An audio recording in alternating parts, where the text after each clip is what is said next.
ಇನ್ನು ರಾಮ ಮಂದಿರ ವಿಚಾರ ಆಗಾಗ ಮತ್ತೆ ಪ್ರತಿಧ್ವನಿಸ್ತಾ ಇದೆ. ಅಂದ್ರೆ ಆ ವಿಚಾರವಾಗಿ ನಾಯಕರುಗಳು ಕೊಡ್ತಿರುವಂತಹ ಸ್ಟೇಟ್ಮೆಂಟ್ಗಳು. ಸಂತೋಷ್ ಲಾಡ್ ಈಗ ಮಾತನಾಡಿದ್ದಾರೆ ವಿಚಾರಕ್ಕೆ ಸಂಬಂಧಪಟ್ಟ ಹಾಗೆ. ಸಂತೋಷ್ ಲಾಡ್ ಅವರ ಪ್ರಕಾರ ರಾಮ ಮಂದಿರದಿಂದ ಏನಾಗಿದೆ, ಹೆಚ್ಚಿನ ಒಂದು ಉಪಯೋಗ ಏನಾಗಿದೆ, ಜೊತೆಗೆ ಏನು ಕೋರ್ಟ್ ಹೇಳಿದ್ಯಲ್ಲ ಸುಪ್ರೀಂ ಕೋರ್ಟ್, ಆ ಜಾಗದಲ್ಲಿ ಕಟ್ಟಿದಾರಾ ಕಟ್ಟಿಲ್ಲ, ರಾಮ ಮಂದಿರ ನಿರ್ಮಾಣದಿಂದ ಬಡತನ ಏನಾದರೂ ಹೋಗುತ್ತಾ ಇಲ್ಲ ಅಂತ ಹೇಳಿದ್ದಾರೆ. ಸೊ ಹಾಗಾದ್ರೆ ಸಂತೋಷ್ ಲಾಡ್ ಈ ಬಗ್ಗೆ ಏನೇನು ಹೇಳಿದ್ದಾರೆ, ಸ್ಟೇಟ್ಮೆಂಟ್ ಏನೋ ಬನ್ನಿ ನೋಡೋಣ. ಆಗಲಿ ಅದು ಇರಲಿ. ರಾಮ ಜನ್ಮಭೂಮಿ ಅಥವಾ ರಾಮ ಮಂದಿರ ಕಟ್ಟಿರ್ತಕ್ಕಂಥದ್ದು ಅದು ಬಡತನ ನಿರ್ಮೂಲನೆ ಆಗ್ತಕ್ಕಂಥದ್ದಲ್ಲ. ಅವರು ಪೊಲಿಟಿಕಲ್ ಇಚ್ಛಾಶಕ್ತಿ ಇತ್ತು, ಅದರಿಂದನೇ ಪೊಲಿಟಿಸೈಸ್ ಆಯಿತು. ಅದು ಕಟ್ಟಿದ್ದಕ್ಕೆ ನಾವು ಇರೋದಿಲ್ಲ. ಅದು ಕಟ್ಟಿದ ಜಾಗನೂ ಸರಿ ಇಲ್ಲ. ಸುಪ್ರೀಂ ಕೋರ್ಟ್ ಎಲ್ಲರೂ ಅಲ್ಲಿ ಕಟ್ಟಿಲ್ಲ, ಇವ್ರು ಬೇರೆ ಜಾಗದಾಗ ಕಟ್ಟ್ಯಾರ. ಅದು 40% ಕಟ್ಟ್ಯಾರ, ಕಟ್ಟಿದ್ದ 40% ತಾನೆ. ಸೊ ರಾಮ ಜನ್ಮಭೂಮಿಯಿಂದ ನಿಮಗೇನು ಬಡತನ ನಿರ್ಮೂಲನೆ ಆಯಿತು? ನಮ್ಮ ಊರಾಗ, ನಮ್ಮ ಹಳ್ಳಿಯಾಗ, ನಮ್ಮ ಅಕ್ಕ ತಂಗಿಯರಿಗೆ ಏನು ಬಂದಿದೆ ಅದನ್ನು ಆಗಲಿ, ಅದು ಇರಲಿ. ನಮಗೆ ಅದ್ರ ಬಗ್ಗೆ ವಿರುದ್ಧ. ಬಟ್ ಅದನ್ನು ಹೇಳಿ ಯಾಕೆ ಓಟ್ ಕೇಳ್ತೀರಿ ನೀವು? ರಾಮ ಜನ್ಮಭೂಮಿ ಅಥವಾ ರಾಮ ಮಂದಿರ ಕಟ್ಟಿರ್ತಕ್ಕಂಥದ್ದು ಅದು ಬಡತನ ನಿರ್ಮೂಲನೆ ಆಗ್ತಕ್ಕಂಥದ್ದಲ್ಲ. ಅವರು ಪೊಲಿಟಿಕಲ್ ಇಚ್ಛಾಶಕ್ತಿ ಇತ್ತು, ಅದರಿಂದನೇ ಪೊಲಿಟಿಸೈಸ್ ಆಯಿತು. ಅದು ಕಟ್ಟಿದ್ದಕ್ಕೆ ನಾವು ಇರೋದಿಲ್ಲ. ಅದು ಕಟ್ಟಿದ ಜಾಗನೂ ಸರಿ ಇಲ್ಲ.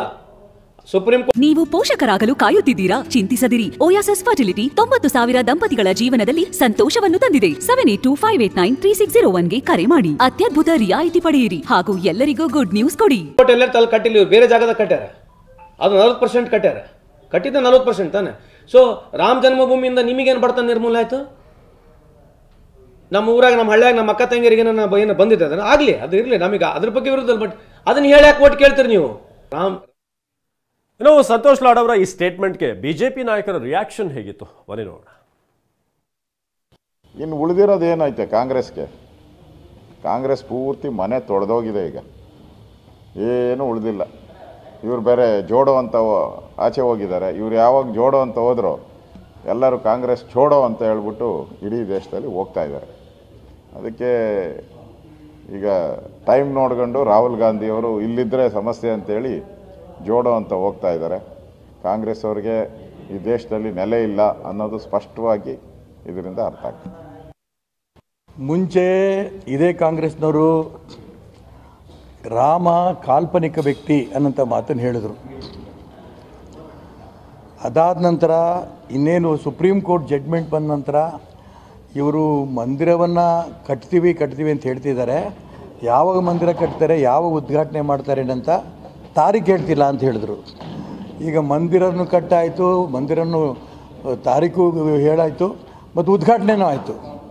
ಈಗ ಕಾಂಗ್ರೆಸ್ನವ್ರು ಹೇಳೋಂಥ ಅಧಿಕಾರ ಏನೂ ಇಲ್ಲ. ಈಗ ಅವರು ಅದಕ್ಕೋಸ್ಕರ ಮಂದಿರ ಕಟ್ಟಾದ ನಂತರ ಬೇರೆ ಬೇರೆ ಅಂಶಗಳನ್ನ ಹೇಳೋಕ್ಕೆ ಇಷ್ಟಪಡ್ತಾರೆ. ಈ ದೇಶದಲ್ಲಿ ಪ್ರಭು ಶ್ರೀರಾಮಚಂದ್ರ ಒಬ್ಬ ದೇವರು ಅನ್ನೋಂಥ ಮಾತ್ರ ಪೂಜೆ ಮಾಡಲ್ಲ, ಅಥವಾ ಅದು ಅಯೋಧ್ಯೆ ರಾಮ ಮಂದಿರ ಒಂದೇ ಒಂದು ದೇವಸ್ಥಾನನೂ ಕೂಡ ಅಂಥ ಯೋಜನೆ ಈ ದೇಶದ ಜನ ಮಾಡಲ್ಲ. ಈ ದೇಶದ ಎಲ್ಲರ ಭಾವನೆ 140 ಕೋಟಿ ಜನರನ್ನು ಕೂಡ ಒಟ್ಟಿಗೆ ಸೇರಿಸೋಂಥ ದೇಶದ ಇತಿಹಾಸದಲ್ಲಿದೆ ಐತಿಹಾಸಿಕವಾದ ಭಾವನೆಗಳನ್ನು ನಿರ್ಮಾಣ ಮಾಡೋಂಥ ಒಂದು ಮಂದಿರ ಅದು ಕೇವಲ ದೇವರ ಮಂದಿರ ಅಲ್ಲ, ಅದು ರಾಷ್ಟ್ರ ಮಂದಿರ ಅಂತ ಇಡೀ ದೇಶದ ಜನ ತೀರ್ಮಾನ ಮಾಡಿದ್ದಾರೆ. ಅದರಿಂದ ಇಡೀ ದೇಶ ಒಂದು ಮಾಡೋ ದಿಕ್ಕಿನಲ್ಲಿ ಆ ಅಯೋಧ್ಯೆ ರಾಮ ಮಂದಿರ ಯಶಸ್ವಿ ಆಗುತ್ತೆ ಅಂತ ನನ್ನದೊಂದು ಭಾವನೆ. ನಾನು ಸಂತೋಷ್ ಲಾಡ್ರವರಿಗೆ ನೆನಪು ಮಾಡ್ತೇನೆ. ರಾಮ ಮಂದಿರಕ್ಕೆ ಶಿಲಾನ್ಯಾಸ ಮಾಡುವ ಸಂದರ್ಭದಲ್ಲಿ ಪಾರ್ಲಿಮೆಂಟಿಗೆ ಕಪ್ಪು ಬಟ್ಟೆ ಹಾಕಿ ಬಂದವರು ಕಾಂಗ್ರೆಸ್ಸಿನ ಸ್ನೇಹಿತರು. ರಾಮ ಮಂದಿರ ನಿರ್ಮಾಣ ಆದರೆ ರಕ್ತದ ಓಕಳಿ ಹರಿಯುತ್ತೆ, ಶಾಂತಿ ಭಂಗ ಆಗ್ತದೆ ಅಂತ ಹೇಳಿದವರು. ಶ್ರೀರಾಮ ಅನ್ನೋದೇ ಒಂದು ಕಾಲ್ಪನಿಕ ನಂಬಿಕೆ, ದೇವರಲ್ಲ ಕಾಲ್ಪನಿಕ ಅಂತೇಳಿ ಸುಪ್ರೀಂ ಕೋರ್ಟಿಗೆ ಅಫಿಡವಿಟ್ ಕೊಟ್ಟವರು. ಇಂಥ ಕಾಂಗ್ರೆಸ್ ಪಕ್ಷದ ಮುಖಂಡರು ಸಂತೋಷ್ ಲಾಡ್ರವರು ಇವತ್ತು ಶ್ರೀರಾಮ ಮಂದಿರದಲ್ಲಿ ಸರ್ವೆ ನಂಬರ್ ಬದಲಾಗಿದೆ ಅಂತ ಹೇಳಿ ಕೊಟ್ಟಿದ್ದಾರೆ, ಕಟ್ಟಿದ ಜಾಗ ಬದಲಾಗಿದೆ ಅಂತ ಹೇಳಿ ಕೊಟ್ಟಿದ್ದಾರೆ.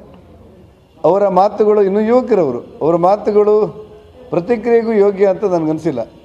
ಆದರೆ ನಾನು ವಿನಂತಿ ಮಾಡ್ತೇನೆ, ಕ್ಯಾಬಿನೆಟ್ ದರ್ಜೆ ಮಂತ್ರಿಗಳಾದಂಥ ಸಂತೋಷ್ ಲಾಡ್ ನನ್ನ ಸ್ನೇಹಿತರು, ಒಂದು ಸಾರಿ ರಾಮ ಮಂದಿರಕ್ಕೆ ಹೋಗಿ ಶ್ರೀರಾಮನ ದರ್ಶನ ಮಾಡಿ ಬನ್ನಿ, ಆನಂತರ ಆದರೂ ನಿಮ್ಮ ಮನಸ್ಸು ಶುದ್ಧ ಆಗಲಿ ಅನ್ನೋದು ನನ್ನ ಹರಕೆ ಮತ್ತು ಹಾರೈಕೆ. ಈ ಬಗ್ಗೆ ಮಾಜಿ ಸಿಎಂ ಕುಮಾರಸ್ವಾಮಿ ಕೂಡ ಮಾತನಾಡಿದ್ದಾರೆ. ಏನ್ ಹೇಳಿದ್ದಾರೆ ಕೇಳೋಣ.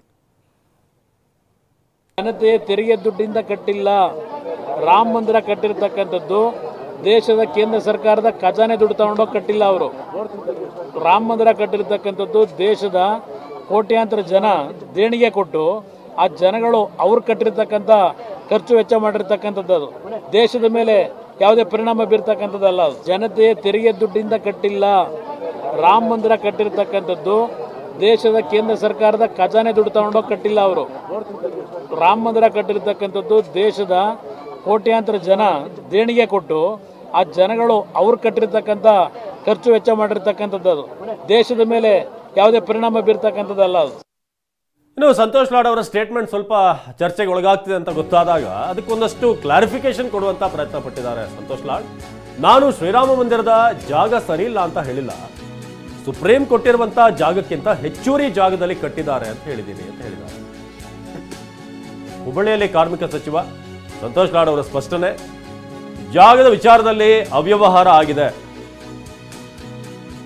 ರಾಮನ ಬಗ್ಗೆ ಮಾತನಾಡಿದ್ರೆ ಬಿಜೆಪಿ ಅವರಿಗೆ ಏನ್ ತೊಂದರೆ ಅಂತ ಪ್ರಶ್ನೆ ಮಾಡಿದ್ದಾರೆ. 40% ಮಾತ್ರ ಕಟ್ಟಿರುವಂತ ಕಟ್ಟಡವನ್ನ ಉದ್ಘಾಟಿಸಿದ್ದಾರೆ, ರಾಮ ಮಂದಿರವನ್ನ ಉದ್ಘಾಟಿಸಿದ್ದಾರೆ.